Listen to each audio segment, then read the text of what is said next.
Bonjour, je m'appelle Loris Kim, and in this video I'm going to share some of my thoughts and some of my findings about the Zoom F2BT field recorder. Allez, c'est parti!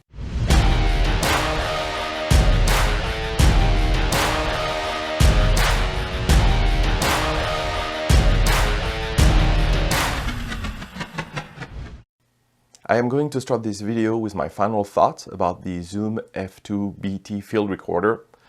I have been using it for several months now and I really like it. It is so easy to set up. You just put it on your talent, you hit the rec button and you're pretty much done. You don't have to worry about gain, you don't have to worry about clipping thanks to the 32-bit float technology. It is also very small, which makes it very easy to hide on even the smallest talent, such as my daughter. Finally, I found the audio from the included lavalier microphone very good. If you want to find out more about specs and price, I encourage you to watch the excellent reviews from Curtis Judd and Gerald Undone, links in the description below. But overall, I strongly recommend the Bluetooth version of the Zoom F2 field recorder. I do have some lessons learned though, and I will start with some of the mistakes that I made. Mistake number one, not verifying that the device is actually recording. It happened to me once. I was in a hurry, I hit the rec button, and I put it in my pocket, only to find out later that it did not record anything. You're probably thinking, I am the stupidest amateur, but let me show you something. I made that mistake because there is a delay between the click and the LED light activating. Click, 1, 2, 3. It takes about 3 seconds for the LED to turn on after hitting the rec button. Click, 1, 2, 3, 4, 5, 6, 7, and it takes about 7 seconds for the LED to turn off. So if you double click by mistake and verifying that it is on, put it on hold, put it in your pocket, it will eventually turn itself off. Right now. And then you could be tricked into thinking that it is recording, but it is not. Mistake number two, using the wrong AAA batteries. I didn't make this one, but the manuals say that you can use alkaline batteries, nickel metal hydride batteries, lithium batteries, or even you can charge through the USB-C. By lithium, they mean lithium metal, not the lithium ion, because at more than twice the voltage, lithium ion batteries would most likely fry your device. Mistake number three, losing the windscreen foam. The windscreen foam has a very loose fit, and there is almost no friction holding it in place. There are 3 included in the box.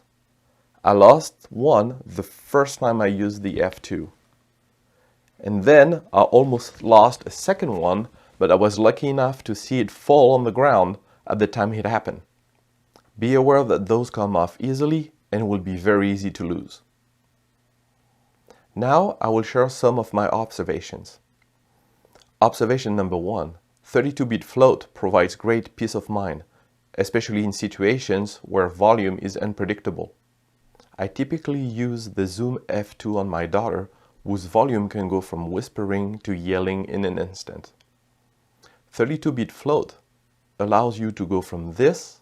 Would you like some bone meal tea? No, I don't like it. Zap, zap, zap. No, I don't like it. Zap, zap, zap, zap, zap, zap, zap, zap.